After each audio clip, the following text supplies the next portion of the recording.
Bien, bueno, ahí buenos días. Gracias ahí al Señor por la oportunidad de seguir aprendiendo juntos. Y solamente hay a manera de recuerdo, ayer estábamos viendo en la noche cómo la Biblia tiene este mandato de parte de Dios a los hombres a enseñar las Escrituras, y veíamos que eso es un énfasis que nace desde el Antiguo Testamento, ¿no? Veíamos Deuteronomio 6, donde Dios ordena a Moisés que enseñe los estatutos, los decretos, la palabra de Dios al pueblo, y veíamos que eso era con el propósito de que ellos pudieran obedecer la palabra, pudieran crecer en el temor de Dios, pudieran ser bendecidos y que también pudieran amar al Señor. Y vemos que eso no era algo solamente del Antiguo, sino que también en el Nuevo Testamento hay un énfasis en la enseñanza, y veíamos varios ejemplos de eso, como la Escritura hace un énfasis en enseñar la sana doctrina, enseñar la doctrina que viene de Dios, la doctrina que verdaderamente edifica, que es pura, y eso en contraste a los falsos maestros, las doctrinas de hombres, las doctrinas de demonios, los espíritus engañadores o falsos maestros, ¿no? Que se levantan de la iglesia o vienen de afuera de la iglesia enseñando falsedad para desviar a la gente. Y veamos a la luz de eso la importancia entonces de enseñar en la iglesia local y enseñar la sana doctrina, enseñar la palabra de Dios. Entonces resumíamos que es necesario enseñar porque es un mandamiento de Dios, ¿no? Recordamos la gran comisión, ¿no? El Señor Jesús termina su ministerio y antes de ascender al cielo, Él dice, cierto, me ha sido dada toda potestad en el cielo y en la tierra, por tanto vayan a las naciones, hagan discípulos y enséñenles, cierto, las Escrituras, y enséñenles a que guarden todas las cosas que yo les he mandado. Entonces es un mandato de parte de Dios para nosotros de transmitir la verdad. Y la enseñanza es básicamente eso, es comunicar verdad bíblica. Eso es enseñanza. Eso es doctrina, eso es instrucción. Comunicar la verdad bíblica, la verdad que viene de Dios. Y yo considero que nunca vamos a apreciar la importancia de la enseñanza, la importancia de la doctrina, si no comprendemos la importancia de la Biblia como tal. Para uno poder ver esa urgencia en enseñar la Escritura en la iglesia local o en nuestros hogares, uno tiene que tener en alta estima la Biblia. Uno tiene que tener una perspectiva, digámoslo así, divina de lo que es la palabra de Dios. Y creo que esto nos va a ayudar, porque esto nos va a animar a ver la importancia de la Escritura. Y la manera de hacer esto es que debemos comenzar con estudiar acerca de la naturaleza de la Biblia, ¿no? Eso es lo que se llama la doctrina de la Escritura o la bibliología, ¿no? Eso trata con lo que es la teología, la instrucción acerca de la Biblia. Y no sé si usted ha notado esto, pero prácticamente la mayoría de libros de teología sistemática, si usted toma un libro de teología sistemática, la mayoría de ellos, casi todos empiezan ¿con qué tema? La doctrina de la Biblia. Y casi todos los libros de teología sistemática tienen ese patrón. Empiezan con bibliología, ¿no? Que es la doctrina de las Escrituras, y luego pasan a la doctrina de los atributos de Dios, luego pasan a Jesucristo, luego pasan al Espíritu Santo, y así sucesivamente. Pero casi todos esos libros empiezan con bibliología, que en términos teológicos, ¿cierto? Eso se refiere a la doctrina de la palabra de Dios. Y uno ve eso y uno sabe que eso es intencional, porque todo lo que nosotros sabemos acerca de Dios, de Jesucristo, del Espíritu Santo, del hombre, de la salvación, de la iglesia, del futuro, todo lo que nosotros sabemos acerca de eso, ¿de dónde proviene? proviene de la Biblia. O sea, la doctrina de la Trinidad, la doctrina de la salvación, la doctrina del pecado del hombre, la doctrina de cómo debe funcionar una iglesia, la doctrina del fin de los tiempos, eso no es inventado por un historiador o por algún teólogo en un siglo pasado. Eso todo viene ¿de dónde? De la Biblia. Es por eso que en esos libros de teología sistemática el primer tema es bibliología, porque es intencional para que el lector, cuando empiece, tenga esa convicción de que la palabra, la Biblia es la palabra de Dios.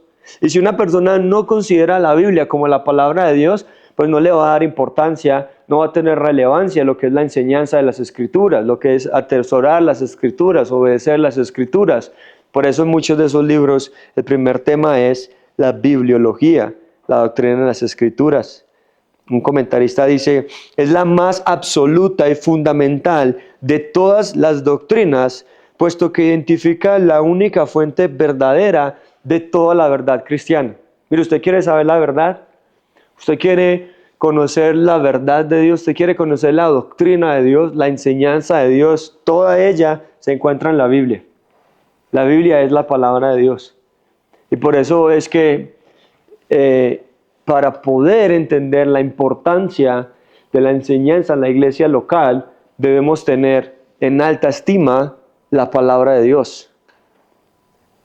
El problema con eso es de que cuando una persona no tiene en alta estima la palabra de Dios, se va a ver tentada, ¿no?, a hacer concesiones, ¿no?, a comprometer el mensaje de las Escrituras, porque no está creyendo que la Biblia es suficiente, no está creyendo que la Biblia es inspirada por Dios, y ahí es donde empiezan el tipo de cosas de que la gente necesita la Biblia más mis ideas, la gente necesita la Biblia más estas fábulas, la gente necesita la Biblia más y cualquier cosa que la gente se inventa hoy en día.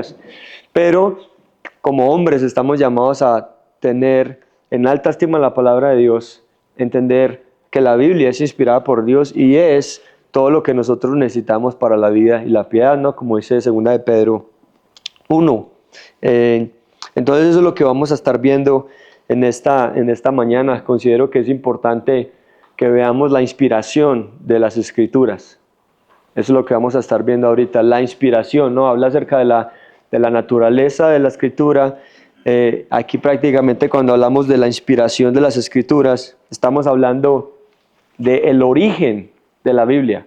¿De dónde viene la Biblia? ¿Cuál es el origen de la Biblia? ¿Y cuál es el proceso en que la Biblia nos llega a nosotros? Y eso es lo que vamos a estar viendo en esta mañana. Pero antes de entrar ahí, es importante estudiar el tema de la revelación de Dios. Y para hacerlo así de manera introductoria muy fácil, muy breve, los teólogos presentan dos elementos cuando hablan acerca de la revelación de Dios. Entonces, por un lado, ellos hablan acerca de la revelación general, ¿no?, o la revelación natural. Y con eso ellos se refieren a que la creación es la revelación general de Dios, ¿no?, de que todo ser humano sabe que Dios existe porque la creación es la revelación general de Dios. Y la Biblia misma dice eso, ¿no? El Salmo 19:1 dice, los cielos cuentan la gloria de Dios, ¿no? El firmamento anuncia la obra de sus manos. Entonces el Salmo 19:1 habla acerca de esa revelación general, revelación natural, revelación universal de Dios. Y esa es la idea de que Dios se ha revelado a todo ser humano a través de la creación. Cuando el ser humano ve el planeta, ve el firmamento, ve el bosque, ve los árboles, es un testimonio de Dios para el pecador de que Dios es real, de que Dios existe. Incluso usted observa que la Biblia nunca presenta la idea de que Dios no existe. O sea, la Biblia empieza diciendo, en el principio Dios. O sea, la Biblia da por sentado que Dios es. Y por eso la Biblia incluso da por sentado que aún el incrédulo, el que no cree, no es de que sea, digámoslo así, un ateo, ¿no? El problema del incrédulo es que odia a Dios, porque sabe que Dios existe, porque la creación le da testimonio de eso, ¿no? Romanos 1:18 dice eso, lo que ellos conocen de Dios, ¿cierto? Lo rechazan con su injusticia. Pero todo ser humano sabe que Dios existe porque la revelación general de Dios, que es el universo, le da testimonio a ese individuo de que Dios es real. ¿Cuál es el problema? Que la revelación general de Dios no salva. La revelación general de Dios no salva al hombre, solamente lo condena. Por eso es que la Biblia dice, de modo que no tienen excusa. Porque Dios les ha dado la creación y la conciencia de que les da testimonio aún al más ateo, aún al que está en una tribu comiendo tacos de iguana. No, esos son otros. Pero aún el que está en el lugar más remoto tiene la creación y tiene conciencia que le da testimonio de que Dios existe. Por eso la Biblia dice, ninguno tiene excusa. Porque su conciencia y la creación le acusa y le da testimonio de que Dios es real. Entonces la revelación general de Dios no salva, solamente condena, pero Dios, que es misericordioso, nos ha dado también la revelación especial, ¿no? La revelación especial que es precisamente, digámoslo así, la palabra de Dios. Entonces tenemos la revelación general, universal, natural, que es la creación y la conciencia, pero por el otro lado, la revelación especial de Dios es la palabra de Dios. Y usted observa que la diferencia entre la revelación general de Dios y la revelación especial de Dios es que la revelación especial de Dios sí salva. Si una persona lee, estudia, medita en la revelación especial de Dios, que es la Biblia, esa persona al leer la Biblia puede conocer a Dios y puede ser salva, ¿no? De hecho, ahorita el pastor Luis oraba en 2 Timoteo 3:17, ¿no? Pero dos versículos antes, Pablo le dice a Timoteo, ¿cierto? Que esté meditando en las Sagradas Escrituras, las cuales te pueden hacer sabio para la salvación que es en Cristo Jesús. Y solamente la Escritura, la revelación especial de Dios, es la que puede hacer a una persona sabia para la salvación que es en Cristo Jesús. Entonces es lo potente ahí de la revelación especial de Dios. Incluso, para que lo lea ahí más adelante con más tiempo, el Salmo 19 nos muestra ambas verdades, ¿no? El Salmo 19 del 1 al 6 habla acerca de la revelación general de Dios. De nuevo, es el texto que dice, los cielos cuentan la gloria de Dios, el firmamento anuncia la obra de sus manos, un día da su voz, al otro día habla del sol, habla del firmamento, hasta el versículo 6 habla de la creación, de cómo eso da testimonio acerca de Dios. Y luego, del versículo 7 al 14 del Salmo 19, David habla acerca de la revelación especial, porque en el verso 7 él dice que la ley de Jehová es perfecta, que convierte el alma. Entonces él ya dice en los primeros 6 versículos, la creación de Dios le da testimonio al ser humano de que Dios es real, pero no puede convertir su alma, no le puede salvar, no le puede dar vida nueva. El verso 7 habla acerca de los mandamientos de Jehová, la palabra de Jehová propiamente, y dice, convierte el alma. Y ahí ya estamos hablando de salvación, porque solamente la palabra inspirada de Dios es la que da conversión de alma, es la que da salvación. Y usted observa esos versículos 7 al 10, que ahí David menciona utiliza 6 palabras diferentes para referirse a la palabra de Dios. Habla de 6 atributos de la palabra de Dios y habla de 6 efectos que tiene la palabra de Dios en el oyente, ¿no? Convierte el alma, el testimonio de Jehová es fiel, que hace sabio al sencillo, alumbra los ojos, etcétera, etcétera. Y ese es de nuevo el poder de la revelación especial de Dios, que puede convertir el alma de un pecador. De hecho, Dios usa su palabra para traer vida nueva a un pecador muerto en delitos y pecados. Y todo eso nos está apuntando a lo mismo. La importancia de la enseñanza de la Biblia en la iglesia local. Y piénsalo de esta manera. Todos nosotros tenemos un familiar o un amigo que no cree en Dios. O sea, que es inconverso, que lo rechaza, que está muerto en sus delitos y pecados. Pregunta, ¿qué podemos hacer, humanamente hablando, para que esa persona sea salva?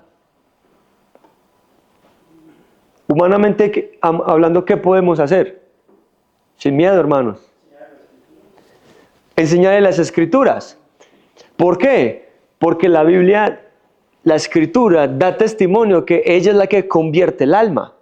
O sea, si esa persona, ese pecador, lo que necesita es conversión, si lo que el pecador necesita es transformación, si lo que el pecador necesita es nacer de nuevo, eso solamente va a venir a través de la enseñanza de las Escrituras. Por eso, de nuevo, la importancia de eso, y particularmente ese verso, ¿cierto? Salmo 19:7 es un verso que oro cuando pienso, por ejemplo, en mi papá, que es inconverso. No, lo que mi papá necesita es conversión, ¿cierto? Necesita que el Señor le cambie totalmente. Es un esclavo del alcohol, es un esclavo del pecado y necesita conversión. Y la única manera en la que Dios puede traer eso es si escucha la palabra de Dios.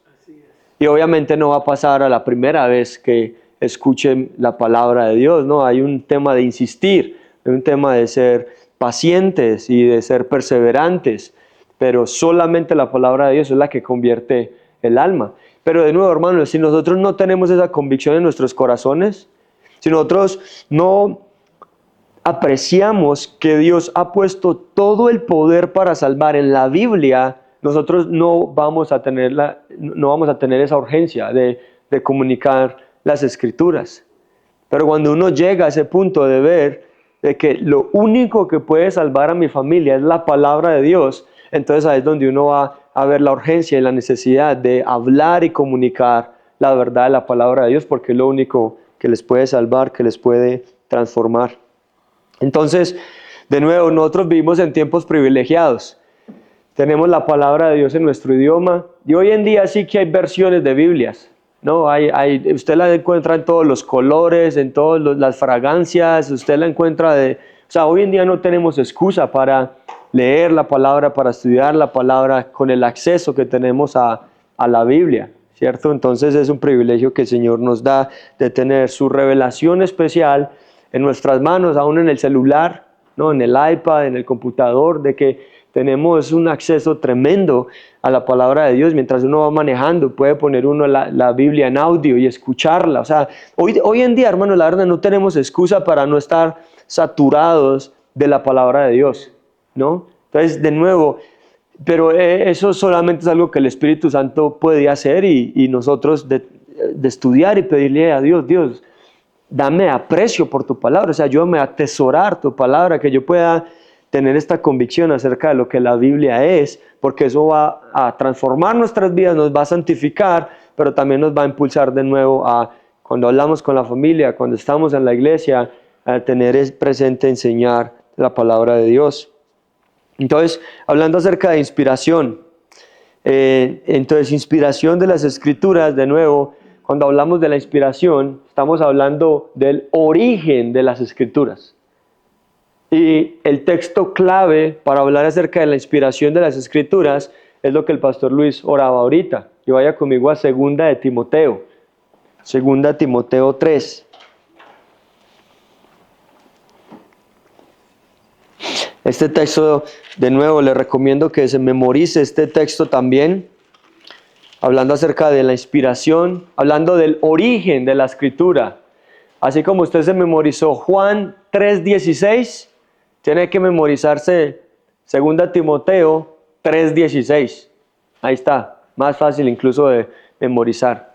2 Timoteo 3:16. Este de nuevo es el texto clave cuando hablamos acerca de la inspiración, del origen de la Escritura. Y voy a pedir ahí que alguien, cualquiera, puede leer ahí desde el versículo 14 en adelante, por favor.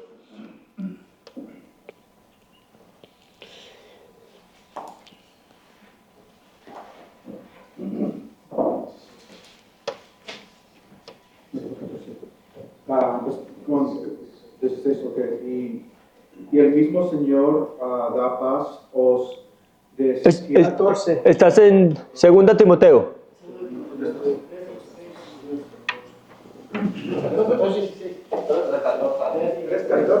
Sí, 3:14 en adelante. No,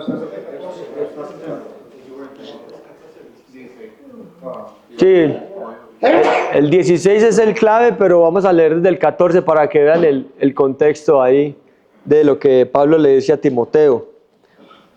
Pero persiste tú en lo que has aprendido y te persuadiste sabiendo de quién has aprendido, y que desde la niñez has sabido las sagradas escrituras, las cuales pueden hacer sabio para salvación por la fe que es en Cristo Jesús. Toda la escritura es inspirada por Dios y útil para enseñar, para redarguir, para corregir, para instruir en justicia, a fin de que el hombre de Dios sea perfecto, enteramente preparado para toda buena obra. Muy bien, entonces ahí lo tienen, ¿no? En el contexto, Pablo habla lo que estábamos diciendo ahorita, que solamente la escritura puede hacer a una persona sabia para la salvación que es en Cristo Jesús. Y note que Pablo le dice allí que Timoteo ha sabido eso desde la niñez, ¿no? Y ahí volvemos a la importancia de la enseñanza de la escritura a los hijos, ¿no? o a los jóvenes que hay en nuestro entorno. Si bien a Timoteo le enseñó su mamá y su abuela las escrituras, ¿cierto? Es el rol que tienen las mamás, ¿no? Y las abuelas pasan más tiempo con sus hijos y tienen esa oportunidad de predicarles la palabra, pero también uno como hombre, ¿cierto? Tiene esa responsabilidad de enseñar la escritura también a sus hijos. Es probable, no hay mucho acerca de eso, pero es probable que el papá de Timoteo quizás no fuera un creyente, ¿no? Era a lo mejor de origen, era un griego, según dicen algunos historiadores, pero el énfasis de Pablo está en que a Timoteo le enseñó la escritura desde la niñez, su mamá y su abuela.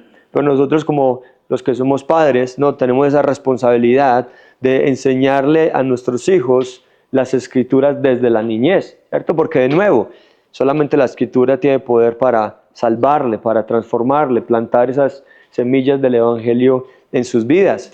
Y luego Pablo habla acerca del origen de la escritura. Usted lo ve en el verso 16, él dice, toda la escritura es inspirada por Dios. Entonces ahí preguntamos, ¿cuál es el origen de la escritura? ¿De dónde viene la Biblia?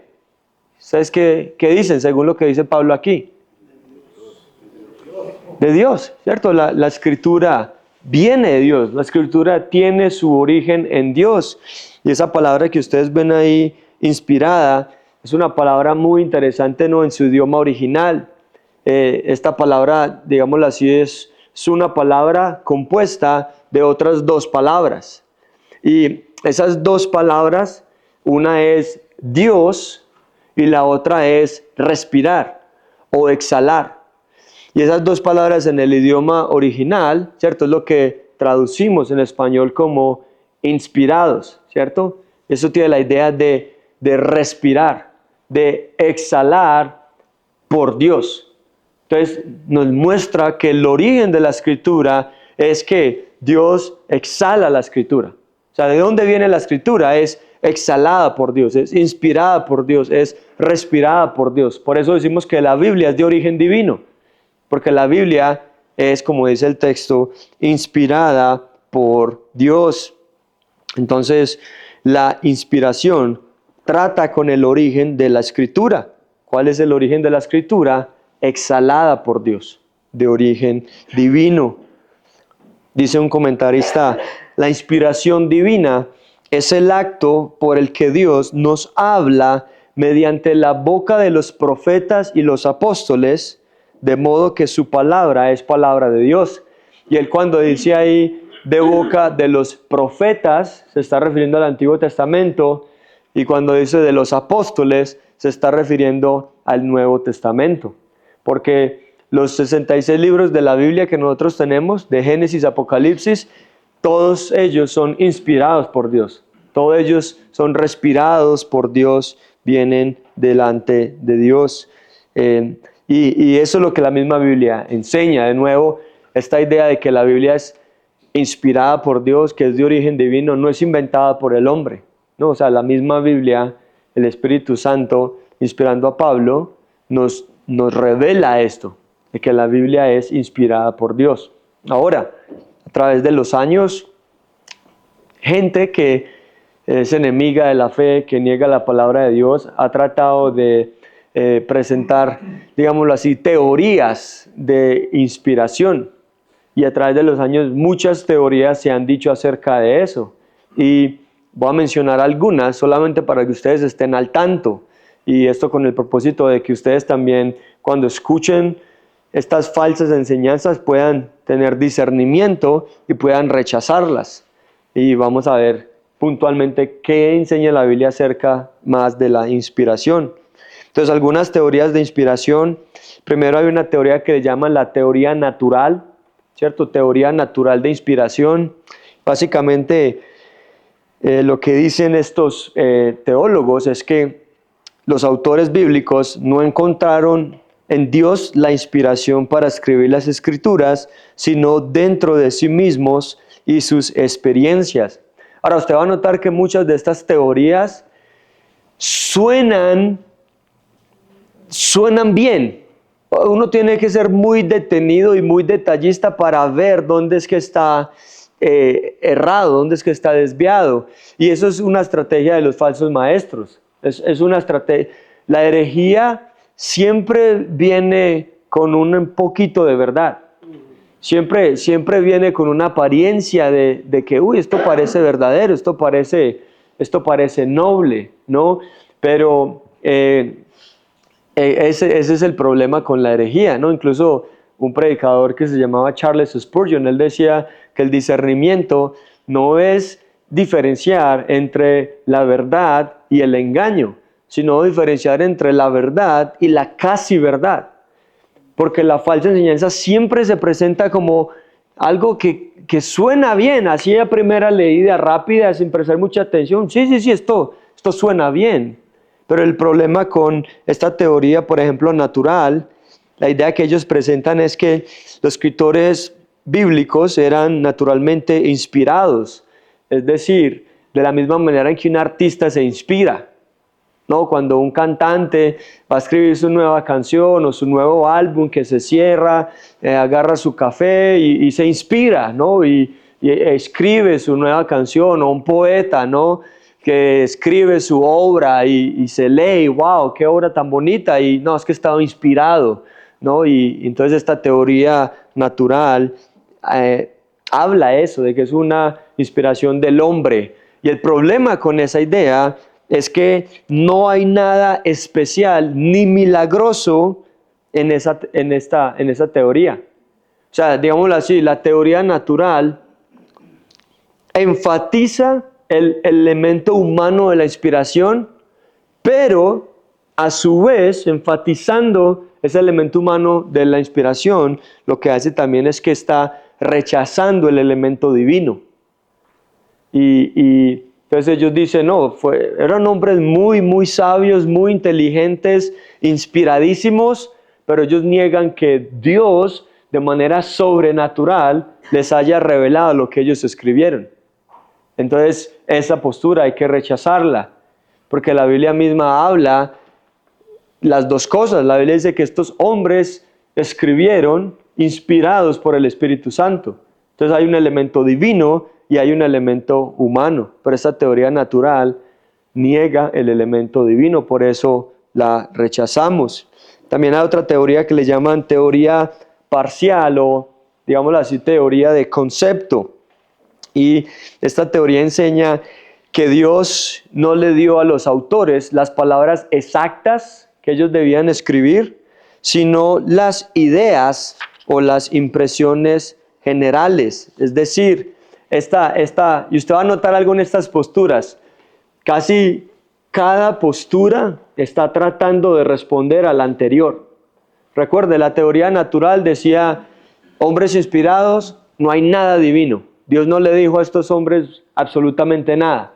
Ahora, la teoría del concepto o esa teoría parcial dice, bueno, Dios sí les dijo algo, pero Dios no les dijo exactamente qué decir, sino simplemente les dio un concepto y les dio una palabra. No, y esta teoría me hace pensar mucho en esos, no sé si usted ha visto esas peleas de gallos, ¿no? Freestylers y todo eso, ¿no? Que son estos cuates que les dan una palabra y te riman con esa palabra, y luego les das otra palabra y te riman con esa palabra. Y esta teoría parcial o el concepto se me asemeja mucho a eso, de que la idea de ellos es que Dios les dio un concepto, amor. Eso fue lo que Dios les reveló, amor. Y el escritor ya empezó a elaborar su propia teología o su propia enseñanza acerca del concepto que Dios les había dado. Entonces, estos cuates enseñan eso.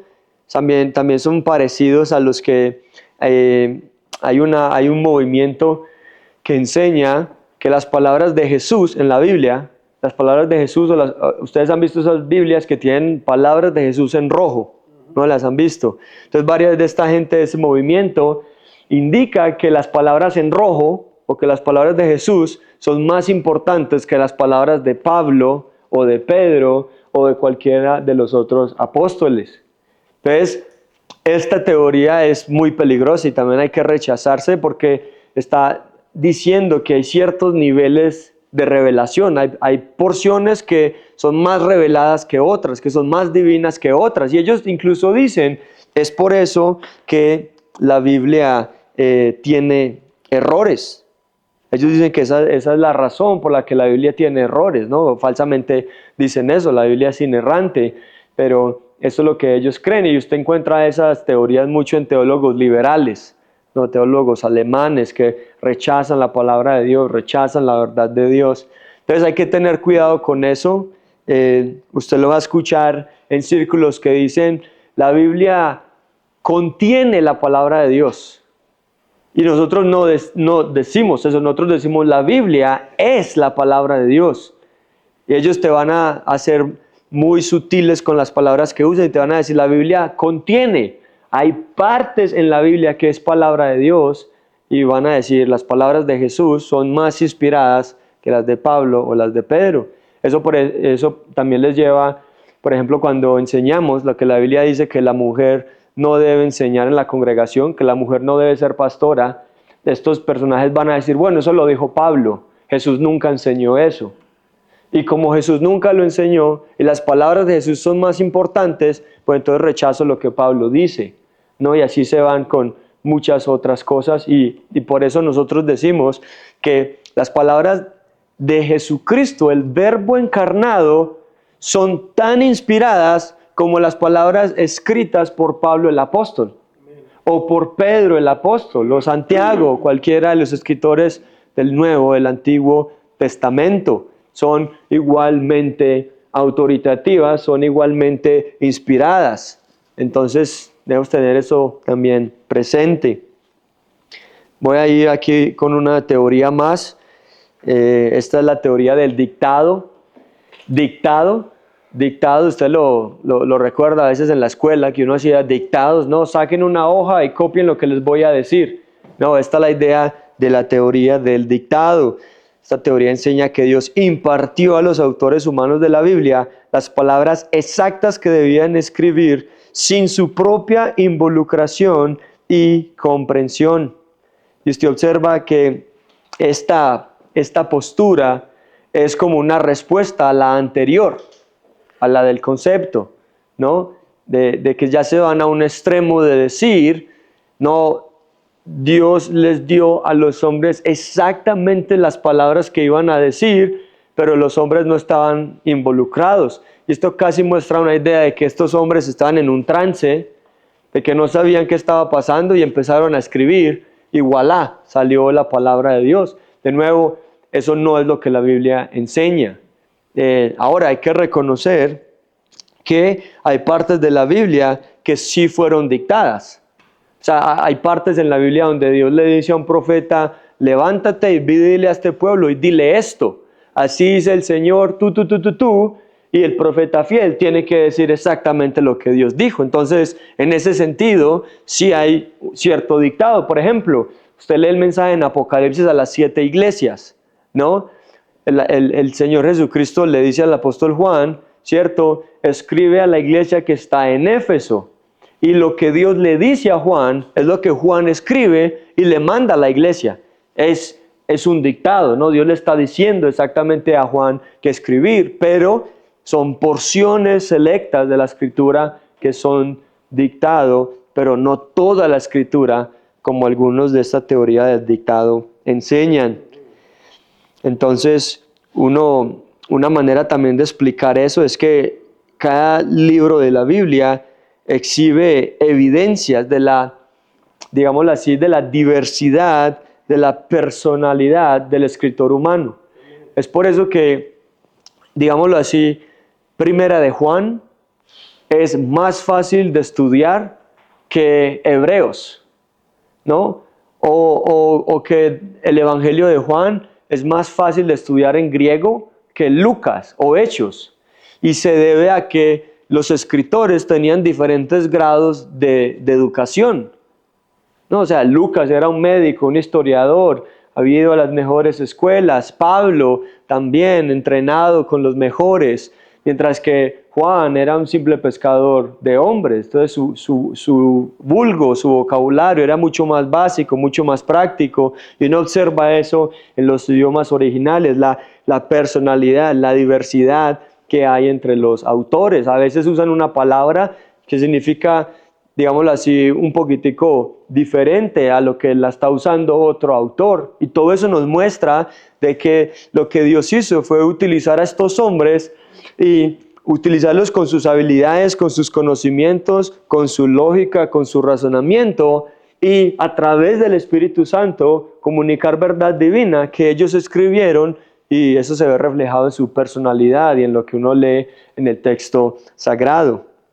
Entonces, nosotros rechazamos la teoría, ¿cierto?, natural, la teoría del concepto, la teoría del dictado, porque lo que la Biblia enseña es esto, escúchelo: inspiración verbal plenaria. Eso es lo que la Biblia enseña, inspiración verbal plenaria. Y esta es la enseñanza de que por medio de su Espíritu, Dios inspiró cada palabra que escribieron los autores humanos en los documentos originales de los libros de la Biblia. Y esa es la clave, inspiración verbal plenaria. Dios, a través del Espíritu Santo, escoge a estos hombres para que escriban exactamente lo que Dios quiso que estos hombres escribieran. Y por eso se le llama inspiración verbal plenaria. El término verbal indica que la inspiración del Espíritu Santo se extiende incluso a las palabras exactas usadas por los autores. De que no solamente ideas, conceptos, frases, sino estamos hablando de cada palabra de forma individual, cada artículo, cada sustantivo, cada preposición. Por eso se refiere a verbal, de cada palabra exacta que el autor utilizó. Y esto a diferencia de la teoría del concepto. No, la teoría del concepto, de nuevo, Dios les da una idea y el autor la desarrollaba como él quería. No, aquí es Dios inspirándoles a través del Espíritu Santo las palabras exactas que el autor escribía con su propia personalidad y su propia manera de poderlo hacer. Incluso Mateo 5:18, el Señor Jesucristo mismo apunta a este aspecto de la inspiración verbal, hablando de cada palabra. Usted a lo mejor ha escuchado ese texto, Mateo 5:18 dice así: porque de cierto os digo que hasta que pasen el cielo y la tierra, ni una jota ni una tilde pasará de la ley hasta que todo se haya cumplido. Mateo 5:18. Y hablando acerca de jotas y tildes, el Señor Jesucristo se está refiriendo a los elementos gramaticales más diminutos que hay en el idioma original. Y a través de eso Jesucristo está afirmando la inspiración verbal, de que cada palabra importa. Por eso nosotros predicamos cada palabra. Por eso a veces ustedes escuchan al pastor Luis predicar y él se queda 15, 20 minutos explicando una o dos palabras. ¿Por qué? ¿Por qué no avanzamos más rápido? ¿Por qué no nos movemos ya? Quiero terminar este libro. No, Cada palabra es inspirada, cada palabra importa, por eso enseñamos cada palabra.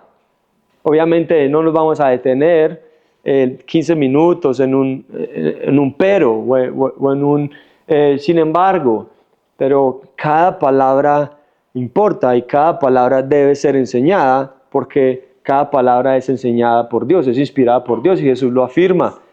Más rápido va a pasar este cielo y esta tierra, ¿cierto? Que se deje de cumplir una J y una tilde. Jesús está afirmando aún los detalles gramaticales más pequeños que hay en la Escritura se han de cumplir porque su origen es divino, porque proviene de Dios. Ahora piensen eso. Esa es la perspectiva de Jesús acerca de las Escrituras. ¿Qué pensamos nosotros acerca de las Escrituras? Nosotros, nuestra meta es ser más como Jesús, ¿no? Nosotros queremos ser como Jesús y para poder ser más como Jesús tenemos que pedirle a Dios que nos ayude a tener ese mismo concepto, alto concepto que Él tenía de las Escrituras.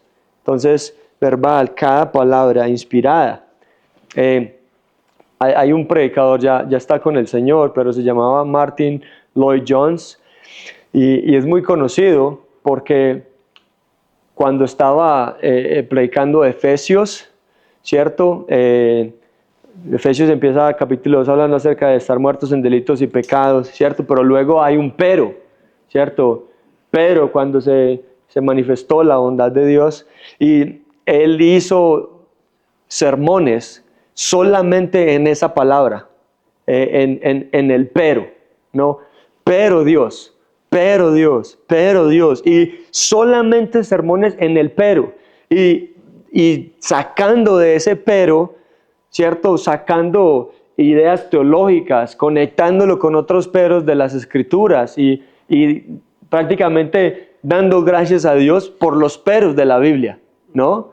De que tú ibas camino al infierno, pero Dios, y sacando aplicaciones e implicaciones de un solo pero, y su punto también era ese, de que cada palabra exacta que hay en la Biblia es inspirada por Dios, cada palabra debe ser enseñada.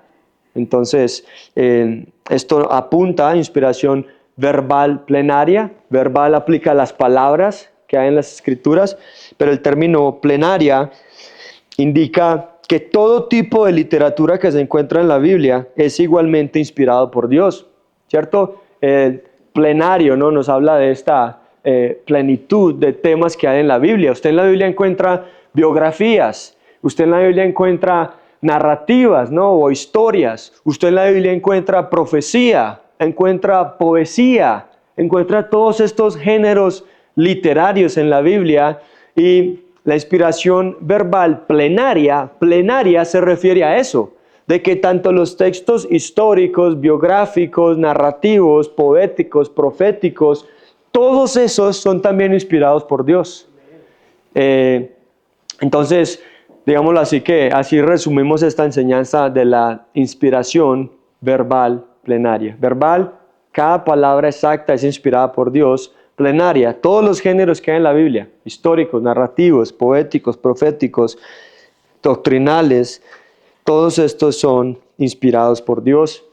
El Salmo 119, 160 dice, la suma de tu palabra es verdad. La suma, la plenitud, las Escrituras completas, la suma de la palabra de Dios es la verdad. Y luego el Señor Jesucristo orando por sus discípulos en Juan 17, 17. ¿Qué dice el Señor Jesucristo ahí? Orando al Padre, Él dice, santifícalos en tu verdad.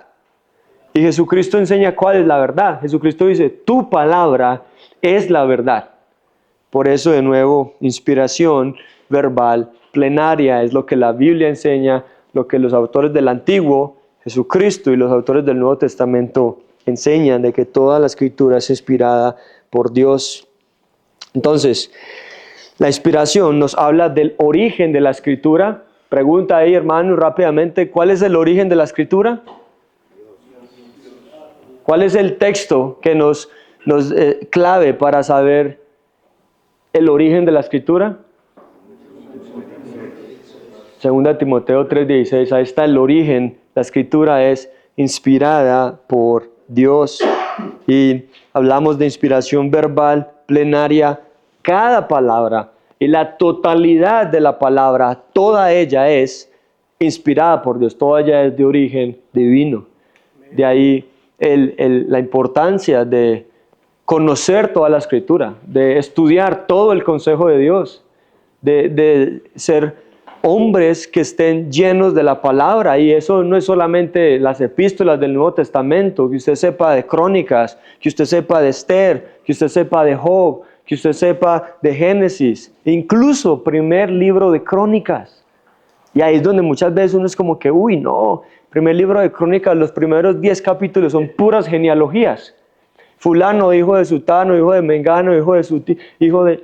Y uno es como de que, uy, eso será inspirado, porque es que son muchas genealogías, son muchos nombres, que este es hijo de aquel, hijo de aquel, hijo de aquel, hijo de aquel, hijo de aquel. Luego usted va al Nuevo Testamento. ¿Cómo empieza el Nuevo Testamento? La genealogía de Jesús en Mateo 1. Lucas también habla de la genealogía de Jesús. Y usted ve las genealogías en Génesis. En Génesis hay 10 listas de genealogías. Y uno se pregunta, bueno, creemos la inspiración verbal plenaria, de que todos los géneros y de que cada palabra es inspirada. ¿Eso es inspirado? ¿Ustedes qué creen? Total. Y tenemos que, ahí es donde uno tiene que batallar con el texto, porque ahí es donde uno tiene que, con la ayuda del Espíritu Santo, estudiar las Escrituras y ver cómo estas genealogías me santifican. Porque la Biblia misma dice que todo lo que está en este libro es para nuestra santificación. ¿No? Lo vimos aquí al final del versículo 16, ¿no? Y 17, a fin de que el hombre sea maduro, sea perfecto, enteramente preparado para toda buena obra. Es donde uno pregunta, bueno, ¿cómo las genealogías del primer libro de Crónicas me van a preparar para toda buena obra? Ahí está la tarea, hermanos, para que la hagan en casa. Pero las genealogías siempre apuntan a la bondad de Dios con Israel, de que Él siempre les ha dado un remanente, de que Dios les promete que no les iba a faltar descendencia en la tierra, y Dios está sosteniendo a su pueblo en medio de ser cautivos, en medio de estar siendo atacados. Dios siempre está siendo fiel a la promesa de que no les falte descendencia, porque es de la descendencia de esta nación de donde va a venir el Mesías. Entonces eso muestra la preservación y la providencia de Dios, la fidelidad de Dios hacia su pueblo. Y eso nos santifica, porque así como Dios ha sido fiel a Israel, le ha preservado, y las promesas que no ya han cumplido, Dios las va a cumplir para Israel en el futuro, nos hace pensar en su fidelidad para nosotros, de que nos preserva, de que nos provee, de que nos guarda, etcétera, etcétera. Solamente un ejemplo ahí de eso, de que también, incluso cuando usted está leyendo Crónicas, todos esos pasajes que usted ve ahí de genealogías, eso también es inspirado por Dios y está ahí para nuestro crecimiento y nuestra edificación. Vamos a ver un texto más aquí en 2 de Pedro, vaya ahí adelante. Le dije que este texto de Timoteo es clave, pero hay otro pasaje que podemos analizar. Y vamos a ir en este aquí.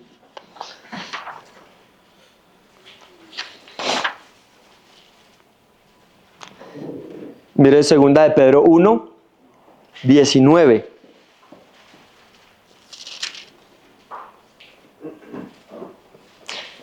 Este texto de nuevo clave también para el asunto de la inspiración, que hablamos acerca del proceso. Timoteo 3:16, el origen, inspirada por Dios. 2 de Pedro 1:19, el proceso. ¿Cómo hizo Dios para que estos hombres escribieran la Biblia, escribieran la palabra? Y aquí lo tenemos. 2 de Pedro 1:19 al 21. ¿Quién quiere leer ahí, por favor? Adelante. La palabra de Dios dice así. Tenemos también la palabra profética más segura, a la cual hacéis bien en estar atentos como una antorcha que alumbra en el lugar oscuro, hasta que el día aclarezca y el lucero de la mañana salga en vuestros corazones. Entendiendo primero esto, que ninguna profecía de la Escritura es de interpretación privada, porque nunca la profecía fue traída por voluntad humana, sino que los santos hombres de Dios, hablado siendo inspirados por el Espíritu Santo. Amén. Ahí está, este es otro texto clave, hermanos. Les animo tremendamente a que si usted quiere construir crecer en el conocimiento de las Escrituras, en que usted vea el origen, el proceso, la naturaleza de las Escrituras, estos dos pasajes, empezando con el Salmo 19, 2 Timoteo 3:16 y 2 de Pedro 1:19 al 21, de que usted todos los días pueda memorizar este pasaje, usted pueda meditar en eso, porque son textos muy, muy potentes.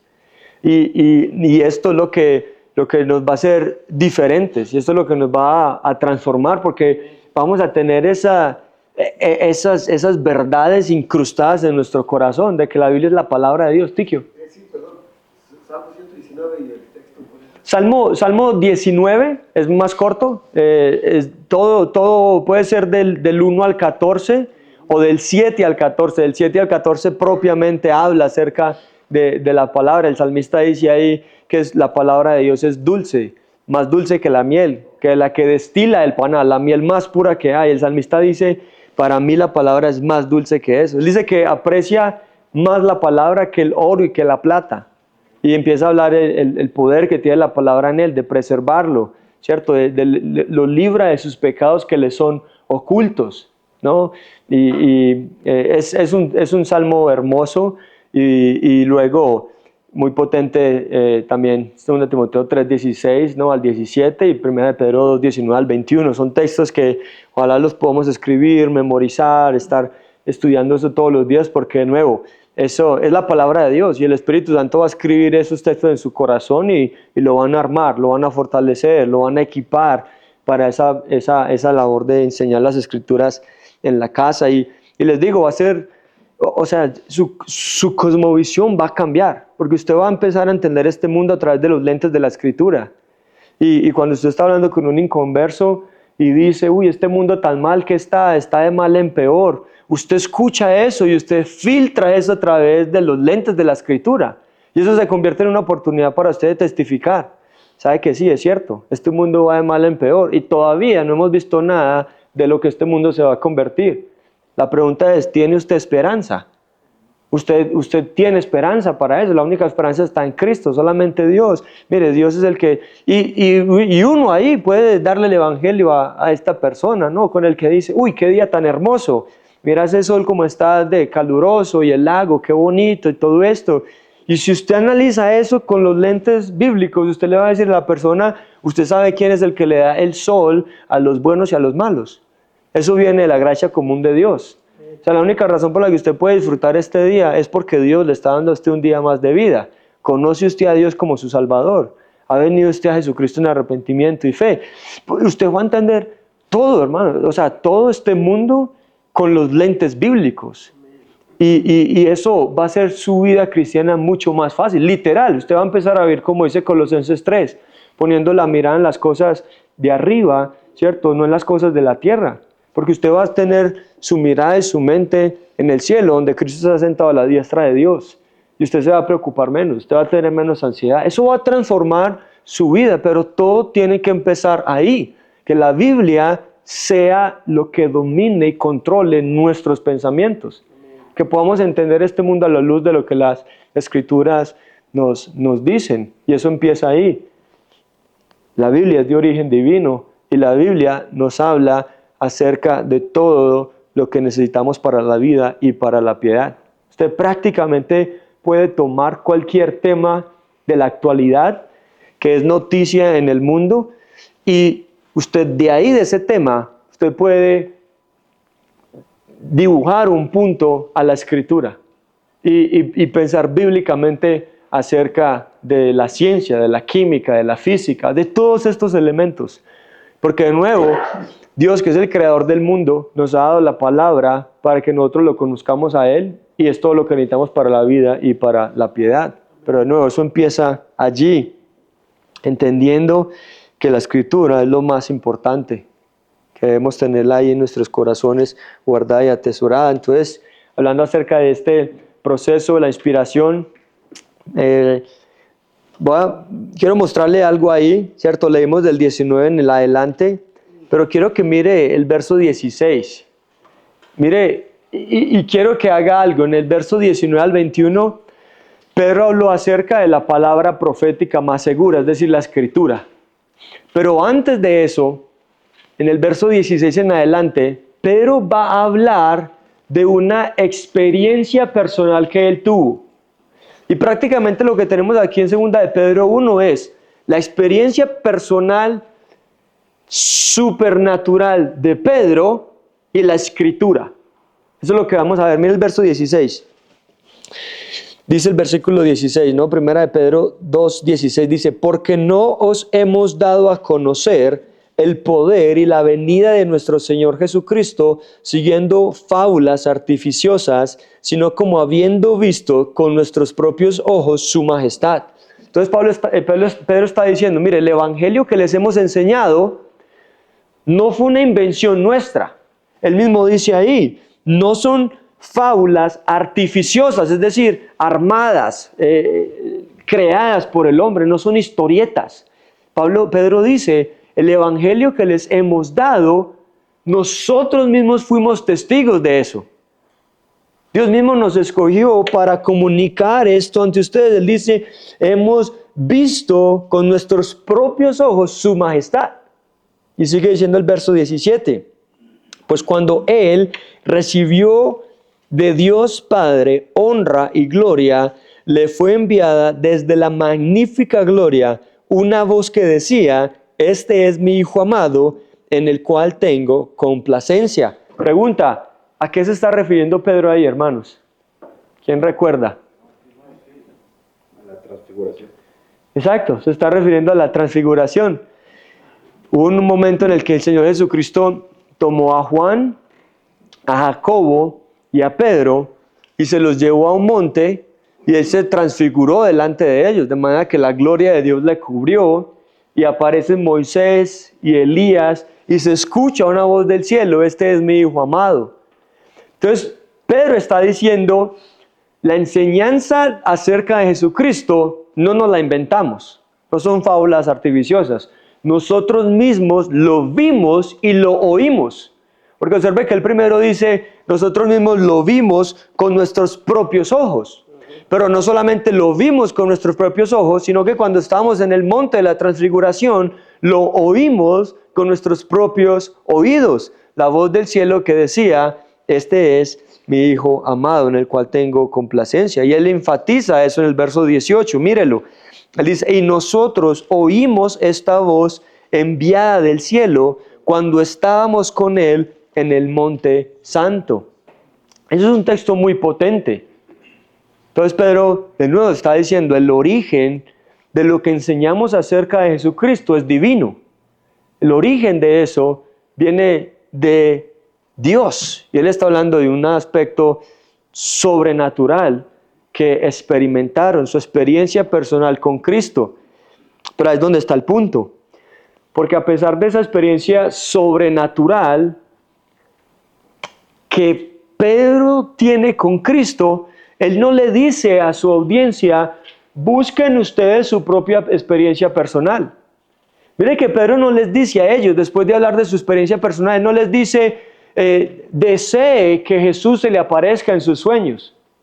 O busque que Jesús se le transfigure a usted, o que se le aparezca, o que escuche la voz del cielo. Mire que él no dice eso. Él dice, yo tuve esa experiencia personal, y es donde viene el verso 19, ¿no? Que ya leímos. Él dice, tenemos también la palabra profética más segura. ¿Qué es más seguro que experiencias personales? ¿Qué es más seguro que sueños? ¿Qué es más seguro que visiones que la gente pueda clamar tener? El texto nos dice la palabra profética más segura. Es más seguro creer en la Biblia que creer en ese tipo de visiones o sueños. Dice el texto, la palabra profética más segura, esa es la Biblia, a la cual hacemos bien en estar atentos, como a una antorcha que alumbra en un lugar oscuro, hasta que el día esclarezca y el lucero de la mañana salga en vuestros corazones.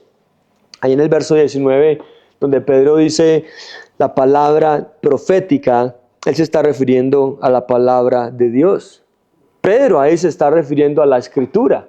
¿no? Porque esa palabra que fue profética ahora está escrita, ¿no? Y para el tiempo que Pedro escribe segunda de Pedro, parte del Nuevo Testamento ya se estaba escribiendo, ya habían libros terminados para ese entonces, incluso varios de los escritos de Pablo. Y eso lo sabemos porque mira el capítulo 3. Mira el capítulo 3.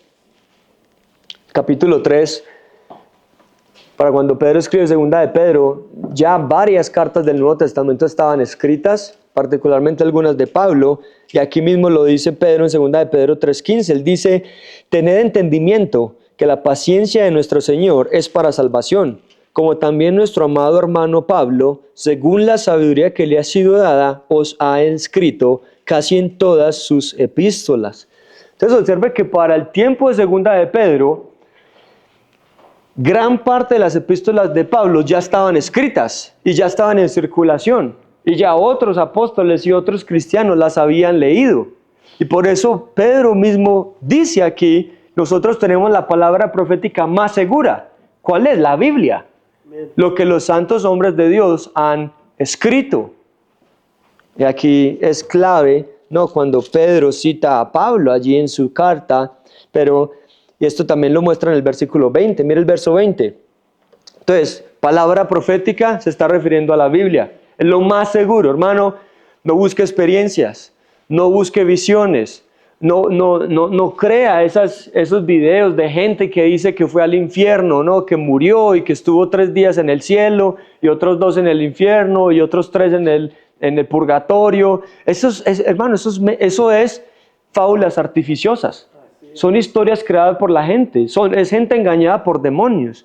Nadie ha ido al infierno y nadie ha ido al cielo, ¿cierto?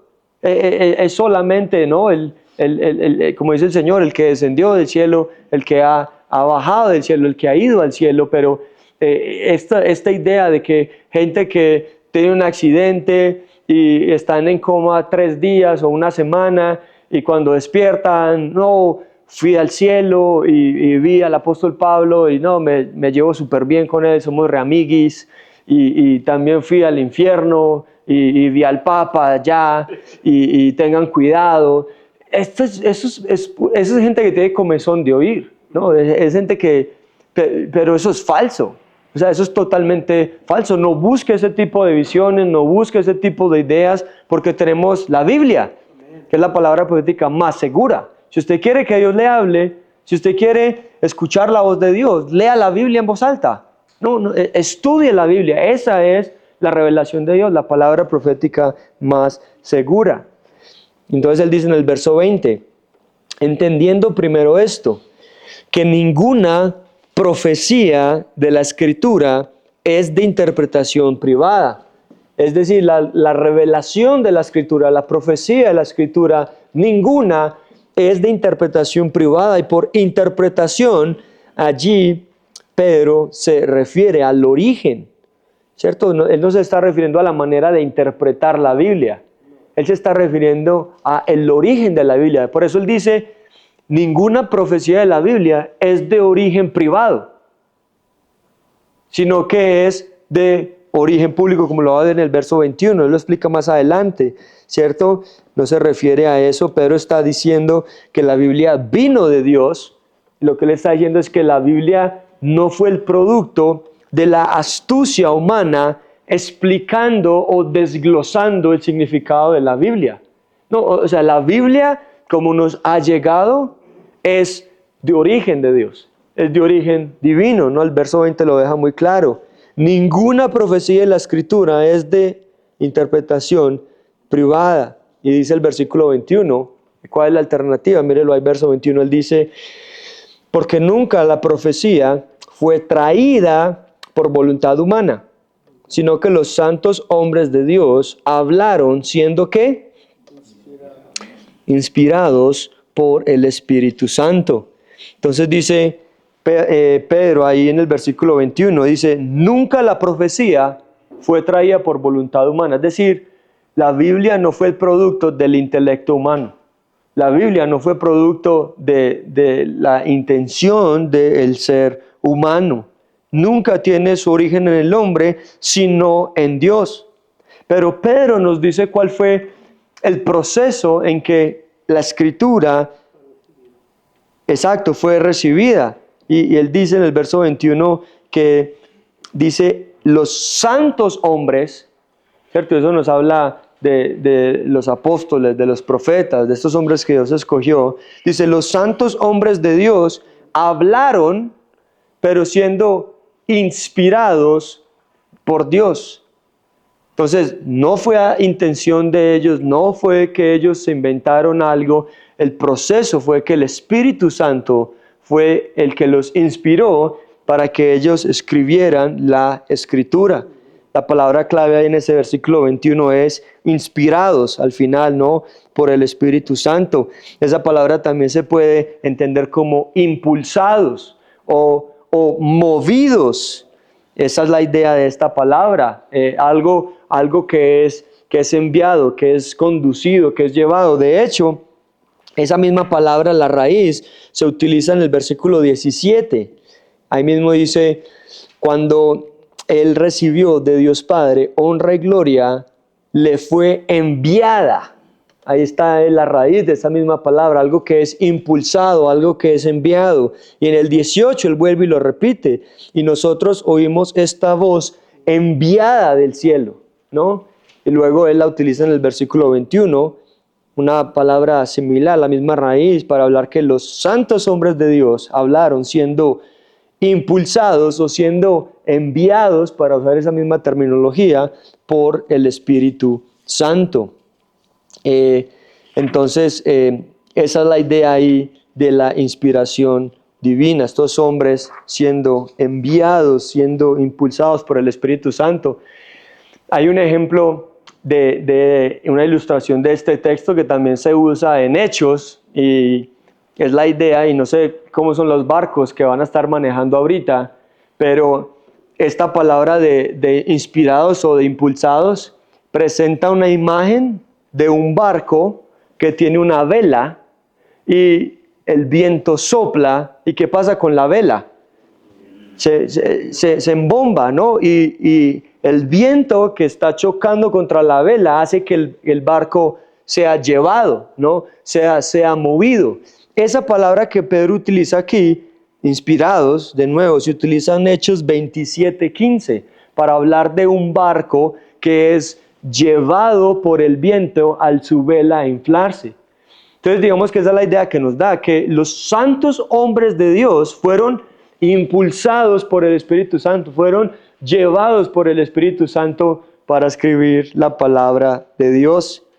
Y eso es lo que también se llama la inspiración doble o dual de las Escrituras, de que el Espíritu Santo es el que inspira las Escrituras son de origen divino, pero también tenemos que los hombres, los santos hombres de Dios, fueron los que escribieron. Claro, porque el Espíritu Santo no es el que toma la pluma y escribe sobre el papiro. No, son hombres santos los que escriben, pero estos santos hombres que toman la tinta y que toman el papiro están escribiendo, siendo llevados, siendo cargados, siendo impulsados por el Espíritu Santo. Y por eso podemos hacer la pregunta, vamos a hacer este ejercicio. Les pregunto, ¿quién escribió la carta a los romanos? Esta pregunta es para acorcharlos, pero participen. ¿Quién escribió la carta a los romanos? Llevado por el Espíritu. Pablo, inspirado por el Espíritu. Y esa respuesta está bien, ¿no? Porque Lo que él recibió fue inspiración de Dios. exacto. Sí, esa digamos, es la respuesta correcta, ¿no? Cada verso de la Biblia, cada palabra de la Biblia, podemos decir así, fue escrita por Pablo, inspirado por el Espíritu Santo, ¿no? Génesis fue escrita por ¿quién? Moisés llevado por el Espíritu. Exacto. Moisés escribió Génesis guiado por el Espíritu Santo.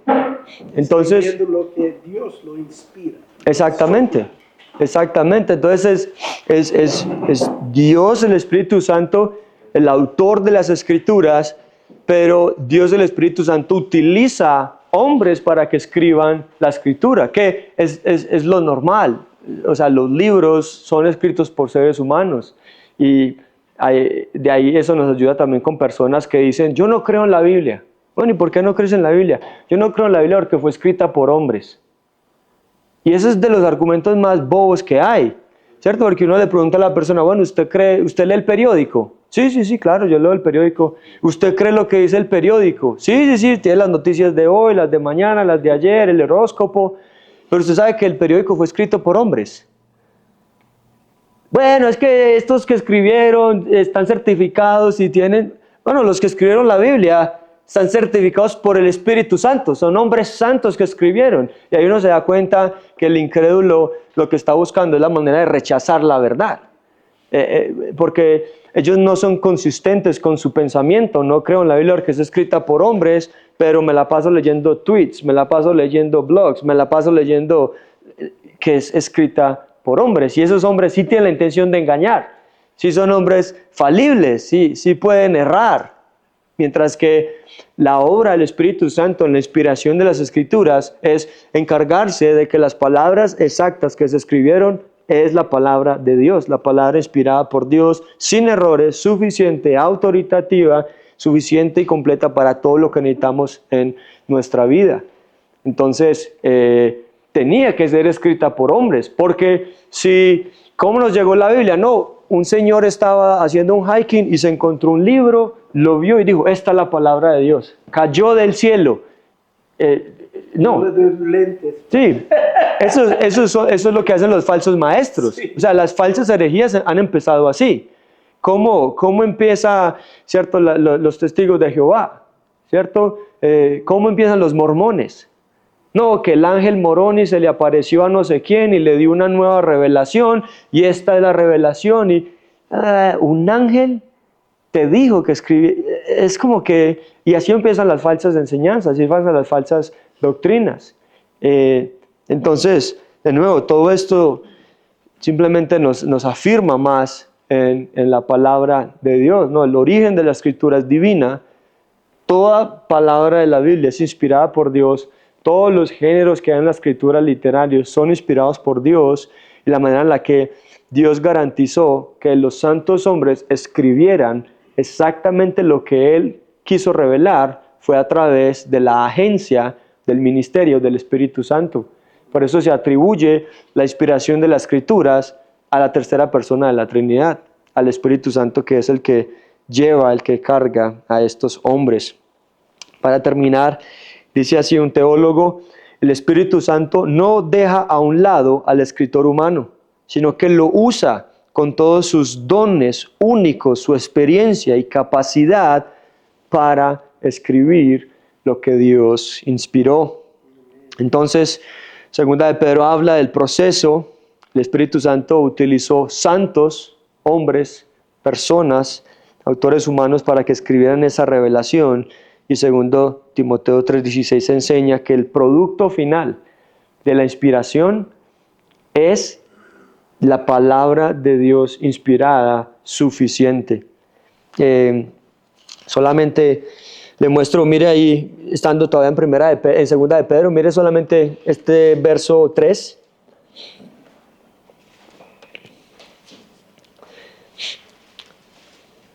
Segunda de Pedro 1:3.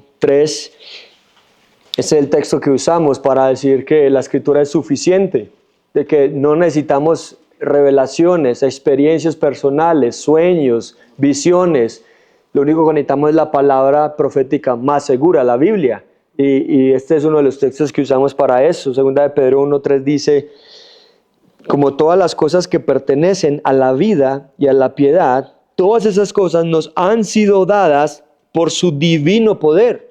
¿Mediante qué? El conocimiento de aquel que nos llamó por su gloria y excelencia. Entonces, tenemos todas las cosas que necesitamos para la vida y para la piedad. ¿En dónde tenemos eso? En la Escritura. Por eso Pedro pasa a hablar de la experiencia que él tuvo y diciendo, mire, las experiencias no importan, tenemos la palabra profética más segura porque es en ella en la que conocemos a nuestro Dios. Ella es todo lo que necesitamos para la vida y para la piedad.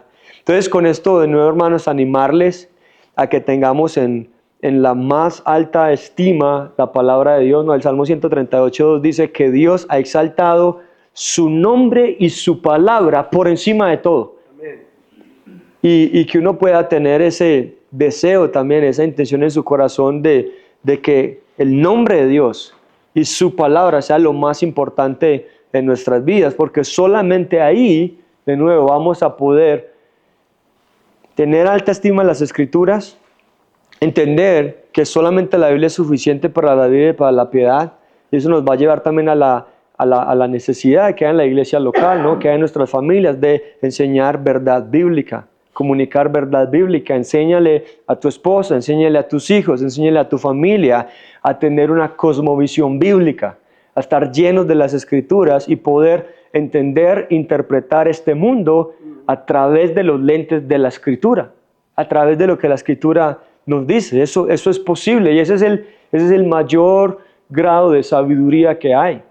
O sea, poder comprender este mundo acerca con los filtros bíblicos. Le doy un ejemplo muy rápido.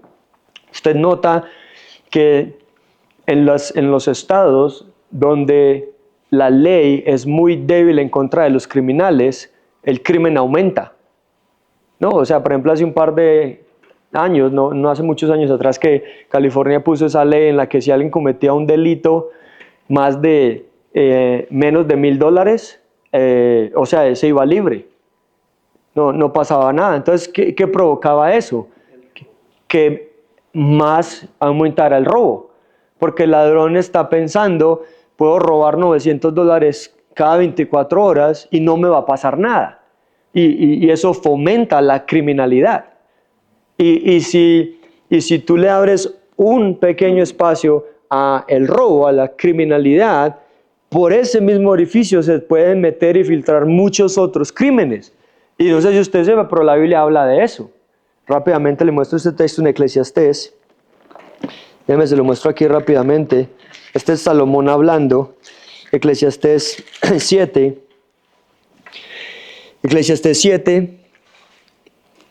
Y de nuevo, hermanos, esto es cosmovisión bíblica. Esto es que la Biblia sea suficiente para la vida y la piedad. Que conozcamos la Escritura de Génesis a Apocalipsis, porque si hacemos eso, vamos a ser de mucha utilidad en las manos del Señor. Enséñale a tu familia a ver el mundo, el cambio climático, todo lo que este mundo habla con lentes bíblicos, y usted se va a sorprender de que hay enseñanza para eso. Hablando acerca de esto, del crimen, mire, Eclesiastés 7, versículo 11. Eclesiastés 7:11 dice así: por cuanto no se ejecuta luego sentencia sobre la mala obra, el corazón de los hijos de los hombres está en ellos dispuesto para hacer el mal. O sea, literal, este versículo está diciendo eso. 8:11. Eclesiastés 8:11, perdón. Pero ahí lo tiene. O sea, este versículo de Salomón, escrito hace miles de años, explica exactamente por qué la criminalidad en países o en estados que son blandos en la justicia, ¿por qué aumenta? Y nos está diciendo por qué, ¿no? Cuando alguien hace una obra mala, robar, matar, violar, etcétera, cuando alguien hace eso y no hay una sentencia justa, cuando no se ejecuta la sentencia justa que ese crimen merece, dice, el corazón de los hijos de los hombres está en ellos dispuesto para hacer el mal. Claro, eso motiva a otros asesinos, eso motiva a otros violadores, eso motiva a otros ladrones. Y por eso aumenta la criminalidad, la falta de juicio propaga la maldad y el crimen. Y así hay mucho. O sea, podríamos hacer un tema solo de eso, cosmovisión bíblica, ir por todo lo que la gente le preocupa hoy en día, no una sola nación gobernando, una sola finanza, el G20, podríamos ir por todos estos temas, cambio climático, etcétera, el petróleo, todo este tipo de cosas. Y buscar principios bíblicos que nos enseñen a pensar bíblicamente acerca de eso. Pero eso solo va a venir si estamos llenos de las Escrituras. Si realmente decimos, la Escritura es suficiente para la vida y para la piedad. Y necesito que la palabra de Dios habite en abundancia en mí. Necesito memorizarla, necesito estar estudiándola, necesito estar obedeciendo lo que la Escritura dice. Y vamos a ser útiles, hermanos, en la familia, en la iglesia, en el trabajo, en el contexto que Dios nos haya puesto. Muy bien, no sé si tengan alguna pregunta, hermanos. Por favor. Mira, está hablando de cambio climático. Y vamos a estar en la laguna y está nevando.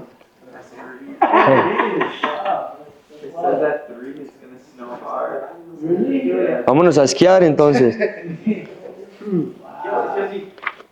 Nomás quería dar